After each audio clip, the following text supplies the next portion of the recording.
નમસ્કાર. આજે આપણે ભારતીય હવામાન વિભાગ એટલે કે આઈએમડી તરફથી આવેલી એક ખૂબ જ ગંભીર ચેતવણી પર વાત કરવાના છીએ. ચાલો આ આખી બાબતને વિગતવાર સમજીએ. જો છેલ્લા કેટલાક દિવસોથી દેશના ઘણા ભાગોમાં જે વરસાદી માહોલ હતો એનાથી વાતાવરણ એકદમ ખુશનુમા બની ગયું હતું. ગરમીમાંથી ખરેખર મોટી રાહત મળી હતી. પણ એ રાહત હવે બસ પૂરી થવા પર છે. હવામાન વિભાગનું સ્પષ્ટ કહેવું છે કે ગરમી હવે તેના પ્રચંડ સ્વરૂપમાં પાછી ફરી રહી છે. અને હા, આ વખતે તેની અસર પહેલા કરતા પણ વધારે તીવ્ર હોઈ શકે છે. તો ચાલો આઈએમડી દ્વારા જે સત્તાવાર ચેતવણી બહાર પાડવામાં આવી છે એની થોડી ઊંડાણમાં જઈએ અને જોઈએ કે એમાં બરાબર શું કહેવાયું છે. અહીંયા સૌથી અગત્યની વાત એ છે કે આ કોઈ એક કે બે દિવસની વાત નથી.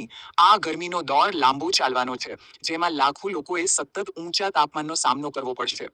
ચેતવણી મુજબ ગરમીની શરૂઆત થશે ઉત્તર પશ્ચિમ ભારતથી. ત્યાં તાપમાન ઝડપથી વધશે અને પછી આ હીટ વેવ ધીમે ધીમે મધ્ય અને પૂર્વ ભારતના વિસ્તારોને પણ પોતાની ઝપટમાં લેશે.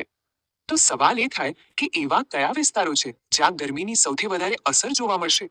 આઈએમડીએ આ માટે કેટલાક રાજ્યો માટે ખાસ હીટવેવ એલર્ટ પણ જાહેર કર્યું છે. મધ્ય અને પૂર્વ ભારતના આ રાજ્યોમાં એટલે કે છત્તીસગઢ, ઓડિશા અને પૂર્વીય મધ્યપ્રદેશમાં પરિસ્થિતિ સૌથી ગંભીર રહેવાની આગાહી છે. અહીં હીટ વેવની સીધી અસર વર્તાશે. પણ વાત અહીં પૂરી નથી થતી. હીટ વેવ તો છે જ, પણ એ સિવાય એક બીજા પ્રકારનો ખતરો પણ માથે તોળાઈ રહ્યો છે. અને એ છે ગરમી સાથે અસહ્ય ભેજવાળું વાતાવરણ.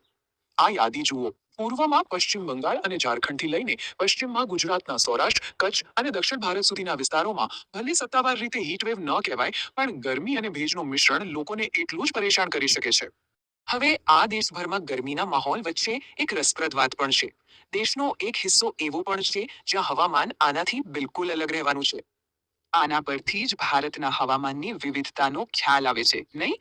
એક તરફ આખો દેશ ગરમીથી તપી રહ્યો હશે અને બીજી તરફ પૂર્વોત્તરમાં લોકોને વરસાદી માહોલથી રાહત મળશે. તો આ સમગ્ર આગાહીનો મુખ્ય સાર શું છે? આમાંથી સૌથી મહત્વની કઈ વાત છે જે આપણે ધ્યાનમાં રાખવી જોઈએ? મુખ્ય સંદેશ એકદમ સ્પષ્ટ છે.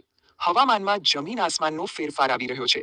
વરસાદથી જે ટૂંકી રાહત મળી હતી તે હવે પૂરી થઈ ગઈ છે. અને હવે એક લાંબા અને વ્યાપક ગરમીના દોર માટે તૈયાર રહેવું પડશે. આ બધી માહિતી પછી અંતમાં એક જ નિર્ણાયક સવાલ ઊભો થાય છે. જ્યારે ગરમીનું આ મોજું આવી જ રહ્યું છે, ત્યારે તેનાથી બચવા અને સુરક્ષિત રહેવા માટે શું પગલાં લેવા જોઈએ?